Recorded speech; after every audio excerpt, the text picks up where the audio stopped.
سے جو اس قرآن میں آیا ہے مائدہ میں میثاق میں، وہ پہلا حکم کیا تھا؟ کیوں سندھ بھائی؟ پہلا حکم سورۃ المیثاق کا پہلی آیت سے شروع ہوتا ہے۔ امان اللہ بھائی آپ بتائیں، پہلی آیت سورۃ المیثاق کی پہلا حکم یا ایھا الذین آمنوا کو لے کر آئی ہے۔ وہ صلاۃ نہیں ہے، وہ زکوٰۃ نہیں ہے، ہاں وہ ہے اوفو بالعقود یا ایھا الذین آمنوا، اے ایمان والو۔ پہلا کام جو ہے رفقا جس پر سارا دین قائم ہے وہ کیا ہے؟ اوفو بالعقود۔ دین سارے کا سارا کیا ہے رفقا؟ ایک عہد ہے۔ ساری زندگی آپ کی کیا ہے؟ عہد ہے۔ باپ بیٹے کا عہد، بھائی بھائی کا عہد، میاں بیوی کا عہد، حاکم محکوم کا عہد، رائی رعیت کا عہد۔ سارا دین جو ہے وہ عہد و پیمان کا نام ہے۔ عہد و پیمان سے پھر سارا اعمال کا، احکام کا نظام شروع ہوتا ہے۔ تو اوفو بالعقود یہ ایفائے عقد معاہدہ میثاق، اس کو پورا کر دکھانا، پورا کرتے رہنا زندگی بھر، یہ ہے اس سورہ کا مرکزی عنوان۔ اور آپ فرماتے ہیں جس کا عہد نہیں ہے نا، لا دینا، اس کا کوئی دین ہی نہیں ہے، لمن لا عہد لہ، جو عہد کا پابند نہیں ہے، عہد کرتا ہے۔ اب ہمارے ہاں کیا ہے، ہم کہتے ہیں یار میرے پاس آؤ گے، تو ہم کسی کو ناراض تو کرتے نہیں ہیں، ہر ایک کو کیا کہتے ہیں؟ آئیں گے، لیکن آتے نہیں ہیں۔ پہلے نیت ہوتی ہے کہ جانا تو ہم نے ہے نہیں، اس کو راضی کر دو۔ اور یعنی پہلے ایک بیماری کیا ہو گئی ہے کہ ساتھ کیا کہہ دو؟ انشاءاللہ۔ کیا مانا کہ اگر ہم نہیں گئے تو ہم پر بلیم کیوں دیتے ہو؟ یہ تو نعوذ باللہ اللہ نے مجھے آنے کی توفیق نہیں دی، اللہ نے نہیں مجھے آنے دیا۔ آپ ذہنوں میں محفوظ کریں، سورہ آل انعام آیت 148 مشرکوں کی یہ علامت بتائی ہے۔ قال الذین اشرکوا، یقول الذین اشرکوا، النحل میں مشرک یہ کہتے ہیں، کہا کرتے ہیں، مشرکوں کی یہ پہچان ہے، لو شاء اللہ ما اشرکنا ولا آباؤنا، اگر اللہ تعالیٰ نہ چاہتا تو ہماری کیا طاقت تھی کہ ہم شرک کرتے؟ ہماری کیا طاقت تھی کہ ہم کسی اللہ کے حلال کو حرام یا حرام کو حلال قرار دیتے؟ نتیجہ کیا نکلا؟ اگر ہم شرک کر رہے ہیں، برائی کر رہے ہیں، تو کون کروا رہا ہے؟ اللہ کروا رہا ہے۔ سورہ الانعام آیت 148، سورہ النحل 16ویں سورہ آیت نمبر 36، اللہ تعالیٰ نے اس کو مشرکانہ ذہنیت قرار دی ہے۔ تو آج وعدہ ٹرخانے کے لیے راضی ہر ایک کو کر لو، جانا تو ہے نہیں۔ تو یہ رفقائے محترم، وعدہ کرنے سے پہلے بہت سوچنا چاہیے۔ اذا قلت فی شیء نعم فاتمہ فإن نعم دین علی الحر واجب، جب کسی چیز کے بارے میں ہاں کہنا چاہو تو 100 بار سوچا کرو، 100 بار سوچا کرو، کیونکہ ہاں کہنا آپ اپنے اوپر قرض قرار دے رہے ہیں، قرض۔ اور ان دینن، اور قرض لینا مومن کے لیے اداؤہ واجب، تو اس کا ادا کرنا جو ہے وہ واجب ہوتا ہے مومن کے لیے۔ تو یہ سورہ ہے المیثاق، اور اس میں جو پچھلے جمعے ہم نے آیات منتخب کی تھی، ان آیات کا نمبر کیا تھا سعید بھائی؟ 3 آیات، اور ان 3 آیات میں سب سے بڑی نعمت کا ذکر ہے۔ مومنوں کے لیے سب سے بڑی نعمت وہ کیا ہے؟ اللہ تعالیٰ کی مومنوں پر سب سے بڑی نعمت جو ان آیات میں بیان ہوئی ہے وہ کیا ہے سعید بھائی؟ نہ،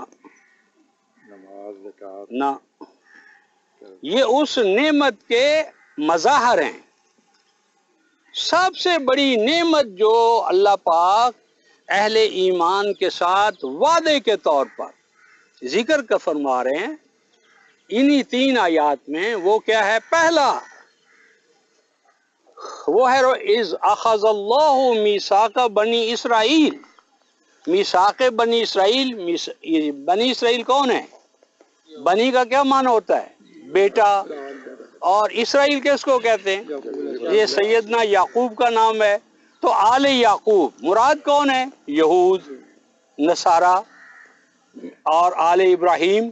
تو یہ جو یہود تھے، نصارہ تھے، ان سے اللہ تعالیٰ نے میثاق لیا اپنے اپنے وقت پر، موسیٰ علیہ السلام کے توسط سے، مسیح علیہ السلام کے توسط سے. اور اس میثاق کی پہلی سب سے بڑی انعام کے طور پر کیا فرمایا؟ وَقَالَ اللَّهُ إِنِّي مَعَكُمْ. اللہ پاک نے ان سے کہا کہ میرا تمہارا عہد ہے. کیا عہد ہے؟ انی معکم، کہ اے بنی اسرائیل میں تمہارا پشتی بان بنا رہوں گا، میری معیت تمہیں حاصل ہوگی. اور آپ جانتے ہیں کہ زمین و آسمان کے مالک کی جو معیت ہے، ساتھ ہونا ہے، اعلان کر دینا ہے کہ میں اس گروہ اور جماعت کے ساتھ ہوں، یہ سب سے بڑی نعمت ہے. تمام نعمتیں یہاں سے شروع ہوتی ہیں. یعنی اگر حاکم وقت اعلان کر دے کسی علاقے میں کہ یہ جو آدمی ہے نا، میں اس کے پیچھے کھڑا ہوں، تو کیا اس کو پولیس آ کر تنگ کرے گی؟ کوئی بدماش تنگ کرے گا؟ کسی کی ہے جرت؟ اس علاقے کا حاکم اگر قوی اور طاقتور ہے تو اس کے اعلان کے بعد کوئی شخص اس کو میلی نظر سے، بری نظر سے نہیں دیکھ سکتا. تو معیت اللہ جو ہے رفقائے محترم، یہ سب سے بڑا انعام ہے. اور اگر اس انعام کا احساس ہو تو پھر ہوتا کیا ہے؟ دو مثالیں میں نے دی تھی پچھلے درس میں، سورہ شعراء اور سورہ طٰہٰ کے. پہلی مثال سیدنا موسیٰ علیہ السلام کی تھی. جب آپ اپنی امت کو لے کر نکلے ہیں تو وہ سٹیج آ گئی کہ پیچھے فرعون، حامان، قارون، اور آگے سمندر، دریا. تو اصحاب موسیٰ نے کیا کہا؟ قال اصحاب موسیٰ انا لمدرکون. او موسیٰ مروا دیا تو نے، ہمیں مروا دیا. آگے غرق ہونے کے لیے دریا، سمندر، اور پیچھے قتل ہونے کے لیے فرعون کا لاؤ لشکر. تو سیدنا موسیٰ علیہ السلام نے وہاں ایک لفظ بولا ہے رفقائے محترم، وہ لفظ میں معی کا لفظ ہے. کلا، تم غلط کہتے ہو کہ ہم تباہ ہوں گے. نہیں، ہم تباہ ہونے کے لیے نہیں آ رہے، ہم آباد ہونے کے لیے، ابدی زندگی پانے کے لیے آئے. کیوں؟ کلا ان معی ربی سیہدین. اللہ کے بندو، میں تنہا نہیں ہوں، میرا رب میرے ساتھ ہے. یہاں میں نے ایک اور مثال دی تھی سورہ توبہ کی آیت نمبر 30 کی، کہ اسی کیفیت میں نبی پاک صلی اللہ علیہ وسلم بھی آئے، جسے غار ثور اور جبل النور کہتے ہیں. تو وہاں اذ ہما فی الغار، غار میں تھے، اور آپ کے ساتھ کون تھا؟ ثانی اثنین. ایک عجیب مقام ہے ثانی اثنین، دو میں کا ایک، ابو بکر صدیق. انہوں نے کہا، احساس کیا کہ محبوب رب کہیں ہم پکڑ نہ لیے جائیں. تو وہاں پر نبی پاک صلی اللہ علیہ وسلم جو الفاظ فرمائے وہ قرآن میں محفوظ ہیں. کیا فرمایا تھا؟ لا تحزن اذ یقول لصاحبہ. لصاحبہ کا لفظ صرف صدیق کے لیے ہے، لصاحبہ. اپنے صاحب سے کہہ رہے تھے، کیا کہہ رہے تھے رفقائے محترم؟ لا تحزن، حزن کو قریب نہ آنے دو. کیوں؟ ان اللہ معنا. غور فرمائیں، خاتم النبیین کا اور موسیٰ کلیم کا کیا فرق ہے؟ وہاں جمگٹا ہے، جماعت ہے پوری. اصحاب موسیٰ پورا جمگٹا ہے، پورا لشکر ہے، لاؤ لشکر ساتھ ہے، اور کیا کہہ رہے ہیں؟ میرے ساتھ ہے. کلا ان معی ربی، میرے ساتھ ہے. اور یہاں امت ساتھ نہیں ہے، صرف ایک فرد ہے. اور کیا فرماتے ہیں؟ ان اللہ معنا، اللہ ہمارے ساتھ ہے. آپ ہے خاتم النبیین. اگر ہم مئی کہہ دیتے تو اس معیت الہیہ کو دنیا میں لاتا کون؟ کیونکہ خاتم النبیین ہے، کسی اور نبی تو آنا نہیں ہے۔ تو معیت اللہ جو ہے یہ سب سے بڑا انعام ہے، اہل ایمان کا سب سے بڑا ہتھیار ہے۔ اب دوسرا سوال ہے کہ یہ معیت اللہ کب حاصل ہوتی ہے، اس کی شرائط کتنی ہیں؟ اس کا جواب ہے جو عبد المجید بھائی صاحب اور سعید صاحب دینا چاہتے تھے کہ معیت اللہ کی شرائط میں سب سے پہلے کیا ہے؟ اقامت صلاۃ، ایتاء زکوٰۃ، ایمان بالرسل۔ ایمان بالرسل کے دو تقاضے ہیں۔ اللہ کے رسول کو رسول ماننے کا کیا معنی ہے؟ اللہ کو مان لیا ہم نے رسول ماننے کا کیا معنی ہوتا ہے؟ یعنی وما ارسلنا من رسول الا لیطاع باذن اللہ۔ رسول ماننے کا معنی یہ ہے کہ اب وہ ہمارے کیا ہیں؟ مطاع ہیں، یعنی ان کو اوبے کرنا ہے، ان کو فالو کرنا ہے، ان کے نمونے کو اپنانا ہے، جن کا کلمہ پڑھنا ہے ان سے نظام حیات لینا ہے، اسلوب زندگی لینا ہے، ان سے زندگی گزارنے کا انفرادی اجتماعی فن سیکھنا ہے، تو وہ ہمارے کیا ہیں؟ مطاع ہیں۔ زندگی کا ہر عمل جو ہے وہ ان کے نمونے پر ہم نے ڈھالنا ہے، اور اس ڈھالنے کے دو آگے تقاضے ہیں۔ کیا ہیں؟ فرمایا پہلے ایمان لاؤ گے اور پھر کیا؟ ازرتموہم، ازرتموہم، ازر عین زا را۔ ازر کس کو کہتے ہیں؟ ازر کہتے ہیں رفقائے محترم جو چھوٹا سا پودا لگا ہے نا، اس کو پانی دے کر پروان چڑھانا۔ اب یہ پودا کون سا ہے؟ اسلام اور قرآن کا پودا ہے۔ اس اسلام کے پودے کو پروان چڑھانے کے لیے نبی پاک صلی اللہ علیہ وسلم نے پانی دیا تھا، صرف پانی دیا تھا، یا خون پسینہ ایک کیا، اپنا خون دیا؟ یعنی آپ مکہ میں کیا تھے؟ صادق والامین۔ اس پودے کو پروان چڑھانے کے لیے اپنی مقبولیت چھوڑی، شہرت چھوڑی، وطن چھوڑا، عزیز و اقارب چھوڑے، اور سب سے بڑی بات یہ ہے کہ بیت اللہ جو آپ کے لیے محبوب تھا، اس دین کو پروان چڑھانے کے لیے بیت اللہ کی صحبت اور رفاقت چھوڑ دی، ساری قربانیاں دے دی۔ کیوں دی؟ کہ اللہ کا دین جو ہے وہ پروان چڑھے۔ تو جس دین کو، قرآن کو، کلمہ طیب کو غالب کرنے کے لیے ہمارے محبوب نے اتنی قربانیاں دی ہیں رفقائے محترم، ہم کیا کر رہے ہیں؟ ما کان لمؤمن، مومن کی یہ شان نہیں ہو سکتی کہ جہاں اللہ کا رسول خون دے، مومن وہاں پانی بھی نہ دے سکے، پانی سے بھی دین کی مدد نہ کر سکے، تو یہ مومن کی شان نہیں ہے۔ تو مومن کی شان کیا ہے؟ جہاں محبوب کا خون بہا ہے، خون پسینہ ایک کیا ہے، محبوب کے نقش قدم پر چل کر اپنا سب کچھ قربان کرنا، یہ محب کی پہچان ہے۔ ازرتموہم، تم کیا کرو گے؟ ازر کرو گے، یعنی پروان چڑھاتے رہو گے اس دین کو، اس پودے کو، اور نثر کرو گے۔ نثر اور ازر میں کیا فرق ہے؟ ازر تو ہے پروان چڑھانا، پانی دیتے چلے جانا۔ نثر کیا ہے؟ آپ ایک پودے کو پروان چڑھا رہے ہیں اور ادھر سے کوئی آپ کا یا پودے کا دشمن آتا ہے، وہ اس کو کاٹنا چاہتا ہے، تو وہ کاٹنے والا جو ہاتھ آ رہا ہے اس کو کاٹ دینا، اس کو روک دینا، یہ نثر ہے۔ نثر ہوتی ہے وہ بارش جو عین اس وقت آئے جس وقت کسان کی ڈیمانڈ ہو، اور اتنی آئے جتنی وہ چاہتا ہے، یعنی بارش اتنی ہو جائے کہ فصل ہی تباہ ہو جائے، وہ نثر نہیں ہوتی، وہ مطر ہے۔ تو جب نثر آئے گا، نثر کا معنی ہوتا ہے وہ مدد جو عین وقت پر ہو اور تقاضائے وقت کے مطابق ہو۔ یہ ہو گئی 5 شرطیں۔ اب چھٹی شرط کیا ہے معیت اللہ کی؟ وَأَقْرَضْتُمُ اللَّهَ قَرْضًا حَسَنًا، اور تم قرض حسن دیتے رہو گے. قرض تو دیتے ہی ہمیں. قرض کی صفت کیا ہے؟ حسن پیدا کرنے والا. حسن پیدا کرنے سے کیا مراد ہے؟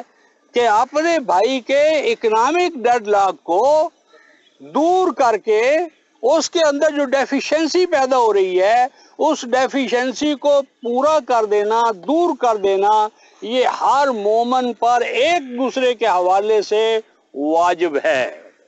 قرض حسن رفقائے محترم واجب ہے، فرض ہے، صلات کی طرح، زکوٰۃ کی طرح. سورہ مزمل 73 سورت آیت نمبر 20 پڑھ لیں. اقیموا الصلاۃ وآتوا الزکوٰۃ واقرضوا اللہ قرضا حسنا. آج ہمارا بگاڑ یہ ہے کہ ہم نے قرض حسن کی انسٹیٹیوشن کو ان ٹوٹیلٹی اپنے سماج سے، معاشرے سے اور اپنی حکومت سے، بیت المال سے ختم کر دیا ہے. تباہی آ رہی ہے، سود پر مسائل پیدا ہو رہے ہیں. یعنی ربا ختم کرنے کا ایک ہی طریقہ ہے، ایک بل ربا کو ختم کر سکتا ہے. آپ کی مومن حکومت ہو تو وہ ایک قانون نافذ کرے گی کہ ہمارے ہاں قرض دینا ہر مسلمان پر دوسرے مسلمان کے لیے واجب ہے. جس کے پاس ریسورسز ہیں، وسائل ہیں، وہ اپنے بھائی کو دے، اس کو اس کے پاؤں پر کھڑا کرے. ہم کیوں آج دیتے ہوئے ڈرتے ہیں؟ واپس نہیں کرے گا. لیکن من ترکا، جو کوئی دین چھوڑ جائے گا تو اس کی ادائیگی کس پر واجب ہے؟ اس پر سب سے پہلے، اس کے بعد اس کے ورثاء پر. جو وفات کے بعد وارث بنتا ہے کون بنتا ہے؟ ماں کا بنتی ہے، باپ بنتا ہے، بھائی بنتے ہیں، بہنیں بنتی ہیں، اولاد بنتی ہے. اور اگر ان میں سے بھی کوئی ادا کرنے کے قابل نہیں ہے فعلیہ اداؤہ، تو اس کی ادائیگی ریاست پر واجب ہے. ریاست اس کی ضامن ہے. تو اگر رفقائے محترم ہر قرض جو حسن پیدا کرنے کے لیے دیا جا رہا ہے اس کا ضامن آپ کا بیت المال ہو جائے تو کون قرض نہیں دے گا؟ اور قرض حسن کی انسٹیٹیوشن اگر آج سے آپ اسٹیبلش کر دیں تو کون جا کر سودی قرضہ لے گا؟ کوئی لے گا؟ تو آج قرض حسن کی انسٹیٹیوشن کو نافذ کرنے میں کیا رکاوٹ ہے؟ امریکہ رکاوٹ ہے، برطانیہ رکاوٹ ہے، ہم خود رکاوٹ ہے. یہ کہنا جی کہ ہم کیسے کریں، کرنا چاہتے ہیں آپ.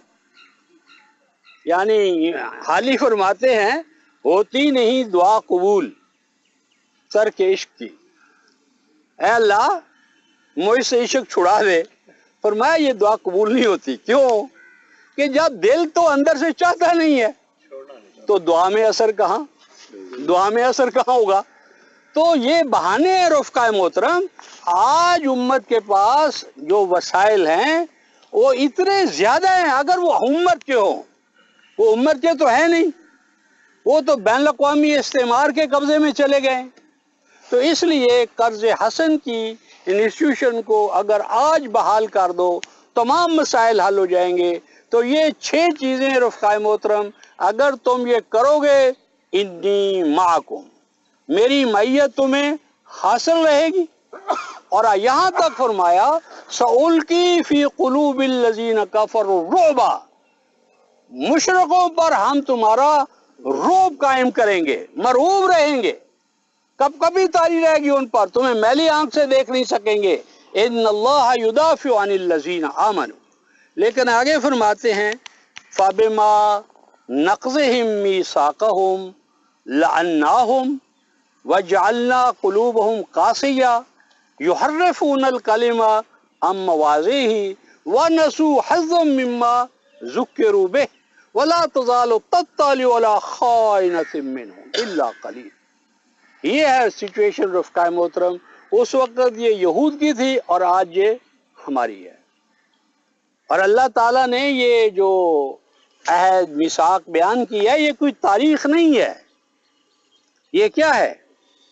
یہ تذکیر ہے. آپ فرماتے ہیں کہ یہ یہود کے نصارہ کے جو واقعات بیان کیے گئے ہیں نا، یہ تاریخ نہیں ہے، وہ کیا ہے؟ انما فیہا عبرہ، یہ ہمارے لیے اور آپ کے لیے عبرت ہے۔ معنی یہ ہے کہ کہیں تم بھی یہود و نصارہ والا کردار اپنے اندر پیدا نہ کر لینا، اگر وہ کردار ہوگا تو نتائج بھی وہی ہوں گے۔ تو فرمایا پہلا کام انہوں نے کیا کیا؟ فَبِمَا نَقْضِهِمْ مِيثَاقَهُمْ، انہوں نے میثاق کو ٹکڑے ٹکڑے کر دیا۔ میثاق ایک کمپریہنسو ڈیل تھی، انہوں نے اس کمپریہنسو یونٹ کو اجزاء میں تقسیم کر دیا، ایک حصے پر عمل اور دوسرے حصے پر بے عملی۔ آپ دیکھیں کہ پانی جو ہے رفقائے محترم، وہ دو گیسوں کا مجموعہ ہے، کون کون سی؟ آکسیجن اور ہائیڈروجن۔ اگر کمبینیشن ہو تو کیا ہے؟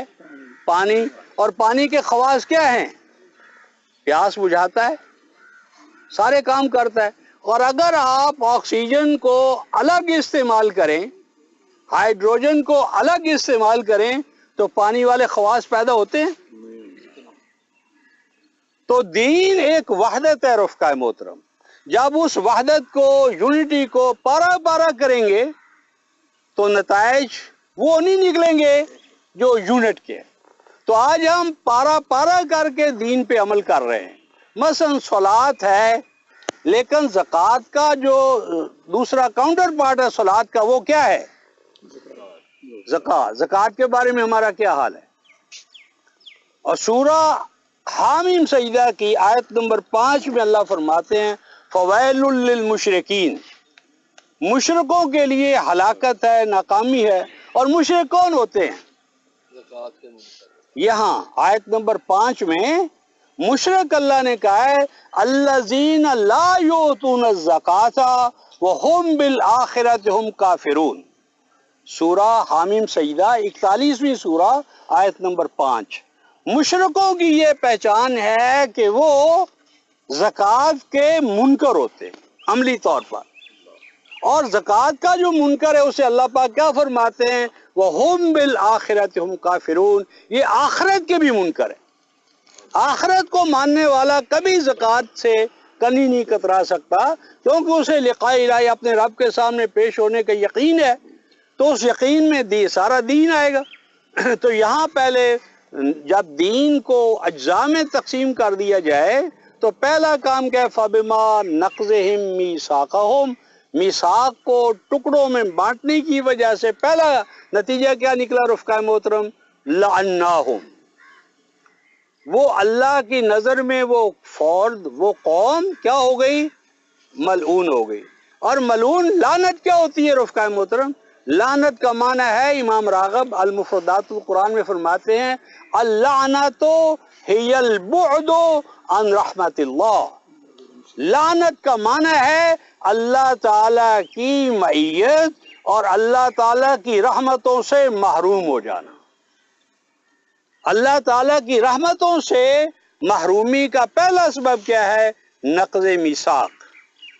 اور اس محرومی کی دلیل کیا ہے کہ کوئی قوم اللہ کی رحمتوں سے محروم ہو چکی ہے؟ پہچان کیا ہے؟ کیا اس کے سر پہ سینگ نکل جاتے؟ کیا پہچان ہے؟ کیسے پتہ چلے گا کہ یہ قوم اللہ کی رحمتوں سے محروم ہے؟ کیسے پتہ چلتا ہے؟ فرمایا وَجَعَلْنَا قُلُوبُهُمْ قَاسِيَةً، یہ پہچان ہے جس قوم کے دل دماغ پر اللہ کا کلام اثر انداز نہیں ہوتا، قوالیاں ہوتی ہیں، شعر ہوتا ہے، شاعری ہوتی ہے، انسانوں کے اقوال اس کے دل دماغ کو نرم کرتے ہیں، گداز پیدا کرتے ہیں، اور اللہ کا کلام سننا ایسا ہی ہے جیسے پتھر پر پانی برسانا۔ جس قوم کے اندر یہ دیکھو کہ اللہ تعالیٰ کا کلام پینیٹریٹ نہیں کر رہا، اللہ کا کلام دل دماغ میں اتر نہیں رہا، اللہ کے کلام کا سیرت و کردار میں کوئی اثر ظاہر نہیں ہو رہا، جان لو یہ اللہ کی رحمتوں سے محروم ہو چکی ہے۔ سورہ الاعراف 7ویں سورت ہے رفقائے محترم، اور آیت نمبر 204 میں میں آپ کو توجہ دلاتا ہوں، آج کون سی جگہ ہے رفقائے محترم جہاں اللہ کی رحمتوں کے لیے ہم دعائیں نہیں مانگ رہے؟ ہر جگہ مانگ رہے ہیں، بالخصوص حرمین میں ختم قرآن پر اگر آپ نے دعائیں سنی ہوں، رو رو کر ہم دعائیں مانگ رہے۔ مکہ میں، مدینہ میں، جبل عرفات میں رو رو کر۔ اب حج پہ کتنا بڑا اجتماع ہوتا ہے دنیا جہان سے، اور کتنی رو رو کر دعائیں مانگ رہے ہیں، اور ہر دفعہ وہی دعائیں اگلی دفعہ پھر ہم سنیں گے۔ تو یہ دعائیں رحمت والی اللہ کی رحمت کو کھینچ کر لا کیوں نہیں رہی؟ ایک آیت میں آپ کے سامنے رکھتا ہوں، سورہ الاعراف 7ویں سورہ اور آیت نمبر 204۔ 201 آیت ہے رفقائے محترم، اگر آپ غور سے سنیں، سمجھیں، پڑھیں، اس پہ عمل کریں۔ قرآن کہتا ہے وَإِذَا قُرِئَ الْقُرْآنُ، اے لوگو، اے اہل ایمان، جب تمہارے سامنے قرآن پڑھا جائے، سنایا جائے، سمجھایا جائے، تو تمہیں کیا کرنا چاہیے؟ فَاسْتَمِعُوا لَهُ، تو تمام توجہ اللہ کے کلام کو سننے پر لگا دو۔ اور آگے کیا ہے؟ وَأَنصِتُوا، انصتو کا کیا ترجمہ ہم کرتے ہیں عام طور پر؟ چپ رہو، خاموش رہو۔ تو پہلے جب ہم توجہ سے کلام سنیں گے تو کیا اس وقت شور ڈال رہے ہوں گے؟ کیوں سعید بھائی؟ ہاں؟ تو جب پہلے کلام سن توجہ سے رہے ہیں تو شور ڈالنا تو ہی ختم ہو گیا۔ خاموش رہا کرو، کیا اس وقت ہم شور ڈال رہے ہیں؟ انصات کا یہ معنی نہیں ہے۔